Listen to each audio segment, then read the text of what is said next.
Welcome to the Bring Us Back movement, bringing back common sense to the American people. I got a lot of things I want to touch on today, some things I might not get to, but for starters, the GOP works harder to take down their own frontrunner than they have any Democrat or any policy Obama has put forth in the past 8 years. This election, whether you like Trump or not, he has exposed how weak the GOP is. And you wonder why people are flocking to him in droves from both parties. Because at least what he says, he's going to do. Any Republican who says they're going to do something and goes to Congress, they don't do jack squat. All they try to do is put money in their pockets and further their career. I have never seen something like this. I have never seen a party try so hard to take down their own frontrunner. I mean, they must want to lose the election. That's got to be it. They want to elect Hillary Clinton. That's their underlying agenda. I mean, it's blatantly obvious. You have senator after senator after senator pulling their support for him. All because of an 11-year-old video. 11 years old. Think about it. 11 years old. They just released scripts of Hillary speaking to big banks within the past 5 years, stating that she wants open borders for the West and open trade. Not 11 years ago, but just a couple of years ago. Why can't the GOP hit her as hard as they hit their own frontrunner? It makes no sense. It makes entirely no sense. And it also furthermore adds to my case that I am not and never will be a Republican. Nor will I ever be a Democrat. I am an independent conservative.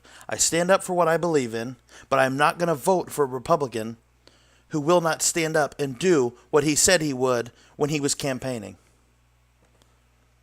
So, you pivot to the video of Trump. Let's talk about that for a sec. He said that he was trying to F some married woman. And he also said that he likes to grab girls by the genitalia. What man doesn't? Name me a man who hasn't talking about a woman's private parts in a lewd or crude way. Name a man who doesn't like to brag around other men about his sexual experiences and the amount of, quote, tail he can pull. Donald Trump is no exception. If I sat here today and told you that I didn't say half the things he said in that video, I'd be lying. So for all these self-righteous Republicans who already knew the type of man Donald Trump was, they knew he was a showbiz man, a businessman, a limelight man. The cameras are on him. He's flashy. He's the type of man that's going to boast about those things. Now, some will say that this campaign and his presidential run has changed him, which I believe. And some will say that when you see all the things that he's seen and traveled as much as he has, facing real issues for this country, that it has changed him and humbled him in a way. I also believe that. The clear-cut difference is what Trump has said versus what Bill Clinton has done and what Hillary has done to defend his actions. Make no mistake about it, Bill Clinton is a rapist. Bill Clinton has done terrible things to innocent women. And Hillary has defended him. She has defended him and taken down the women that accused him of these terrible things. With all that being said, why is this just coming out now? Why is this video just now released? Why would you sit on it this long? And furthermore, who the hell cares? We know what kind of man Trump is. We've seen him for 30 plus years in the media's eyes. We've seen who he is. They've depicted him. They've made him out to be a sexist, a this, or that.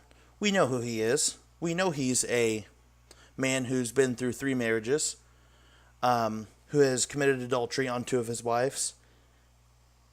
We understand these things.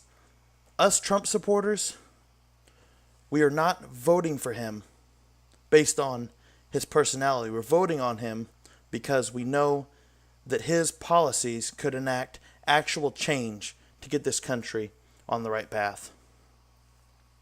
So, let's set that aside. I saw him come out late the night that this story broke loose and give an apology. Why isn't Bill Clinton apologizing to the women that he raped? Why? Oh, I'm getting angry. Why are they not reporting this? Why is the media scum not reporting this? It's simple. Trump threatens everything they stand for. Globalization, big banks, money, big corporations. So another story broke out today, or over the weekend, might I add, that the White House and the Clinton campaign worked to change CBS interview questions last year for John Kerry in an interview he was having with a CBS reporter in Israel. They tried to change the narrative of the CBS reporter's questions because it was only a few days after the leaked email scandal with Hillary Clinton. To which the 2 parties in the leaked emails respond, "Good job squashing email questions by CBS." CBS denied it publicly. Of course they would. I mean, they have no viewers literally as it is anyways. So, they can lie. It's not going to affect them. I refuse to lie to any of my listeners. I'm going to say it like it is. I'm going to call Bill Clinton a filthy rapist, and I'm going to call Trump an imperfect man, but also a man that could enact actual change. The media controls the narrative. They can portray what stories they want you to see and what stories they don't want you to see.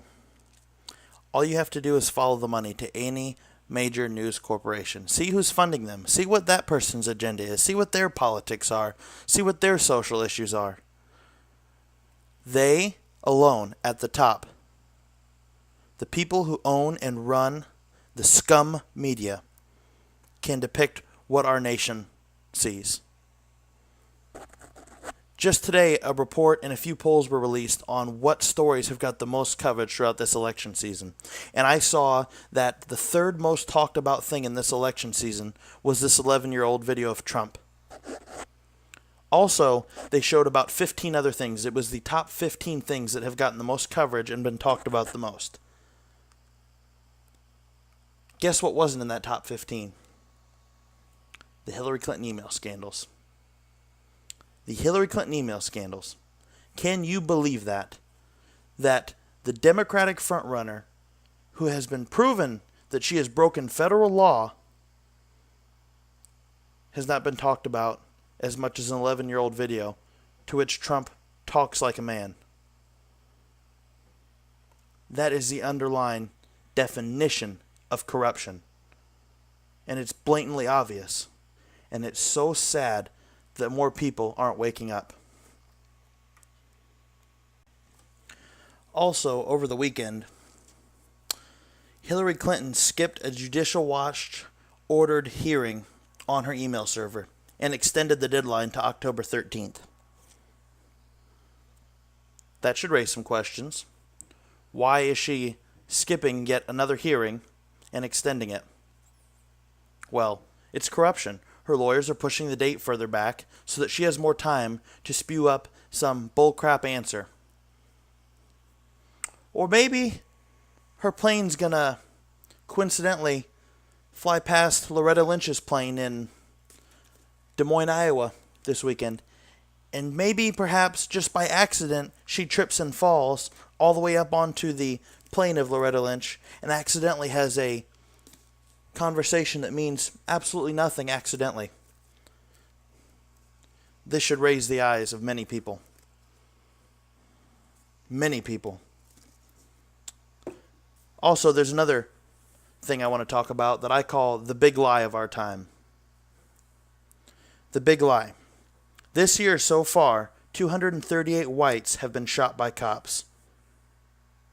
And only 123 blacks shot by cops. Shot dead, that is. It's a media-driven hoax. More importantly, the more important fact should be that 97 cops fearlessly were killed in the line of duty this year, so far, protecting their communities. That's the real important situation that we need to be talking about. 97 beautiful men and women killed in the line of duty this year. The Black Lives Matter continues. More lies, more unchecked facts, more denial, and more funding by George Soros. They're trying to cause mass havoc, folks. Don't you understand that? When social liberal billionaires at the top are funding movements like MoveOn.org and Black Lives Matter, they're pushing a social agenda. They're trying to cause havoc. I don't see how people can't see this. I mean, follow the money. In anything you do in life, all you have to do is follow the money. I got to stop talking about the Black Lives Matter movement because I get way too frustrated and I don't want to start yelling again. Okay, I'm going to pivot to something else that I think is very important, and it has to do with the economy. It's the unemployment lies. Now, the president says that the unemployment rate is 5%. There are 318 million people living in the United States. But the Bureau of Labor Statistics states that 93 million people are not working and out of the labor force. 93 million people. Now, 5% of the U.S. is only 16 million. But 93 million is actually 29% of our U.S. population. So how does Obama get 5% out of 93 million? The real rate has to be in the high 20s. And to top that off with skying unemployment, you have a national debt that literally doubled under his tenure. It only took him 8 years to double what it took 238 years and 43 presidents to make. Hillary is a continuance of this insanity, if not 100 times worse. She is far to the left of her husband. She's far to the left of Jim Webb, of Michael Flynn, of decent, hardworking, and honest Democrats. This should scare us gravely. If we elect this woman, she will tank our economy more than it already is, and we will see things we have never seen before. Groups like Black Lives Matter, they'll have their own wing in the government. She'll arm them. She'll turn them into soldiers running around in the street, fighting for social justice. She will do things that you people will not comprehend long after your children have had children. From the Supreme Court on out. Thank you for tuning in. We are liberating America from liberals and conserving America with conservatism.